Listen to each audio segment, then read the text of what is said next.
ఎక్కడా కూడా బానిస వ్యవస్థలో ఇంత సంక్లిష్టమైన వ్యవస్థ లేదన్నది నిజం. అంటే భారతదేశ సామాజిక వ్యవస్థ ఇది ఒక మనం మాట్లాడుకున్నట్టుగా మనమేదో సొంత ఆలోచన కాదు. అకార్డింగ్ టు డాక్టర్ అంబేద్కర్ చెప్పిన ప్రకారం ఈ సమాజాన్ని విశ్లేషించింది. ఇది నిచ్చెన మెట్ల కుల వ్యవస్థే.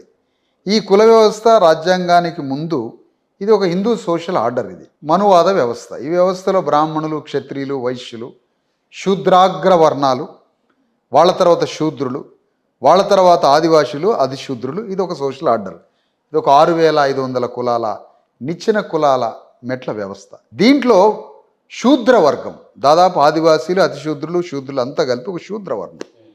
ఈ శూద్రవర్ణం పైన 3 వర్ణాలకి సేవలు చేయడమే. శూద్రులకి భూమి మీద హక్కు లేదు, రాజ్యం మీద హక్కు లేదు, నాణ్యం మీద హక్కు లేదు, వస్త్రం మీద హక్కు లేదు, సమాజంలో సభ్యులు కాదు, రాజ్యాన్ని పరిపాలించే హక్కు లేదు, విద్య మీద, ఉద్యోగం మీద హక్కు లేదు.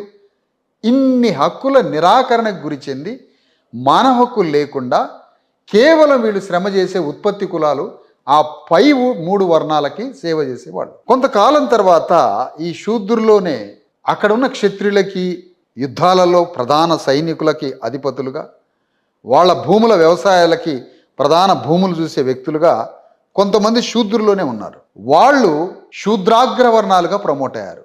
ఇక్కడ రెడ్లు కావచ్చు, కమ్మలు కావచ్చు, వెలమలు కావచ్చు, కమ్మ కాపులు కావచ్చు. బయటికి పోతే వన్యారులు, నాడార్లు కావచ్చు, లేకపోతే మరాఠాలు కావచ్చు మహారాష్ట్ర, లేకపోతే పట్నాయకులు ఒరిస్సా కావచ్చు, లేదంటే గుజరాత్లో ఉన్న పటేల్స్ కావచ్చు. వీళ్ళంతా శూద్రాగ్రవర్ణాలుగా మారిపోయారు, ప్రమోటెడ్ శూద్రాగ్రవర్ణాలు. ఇప్పుడు ప్రస్తుతం ఆయా రాష్ట్రాల రాజకీయ ఆధిపత్యం అంతా శూద్రాగ్రవర్ణాల చేతిలో ఉంది.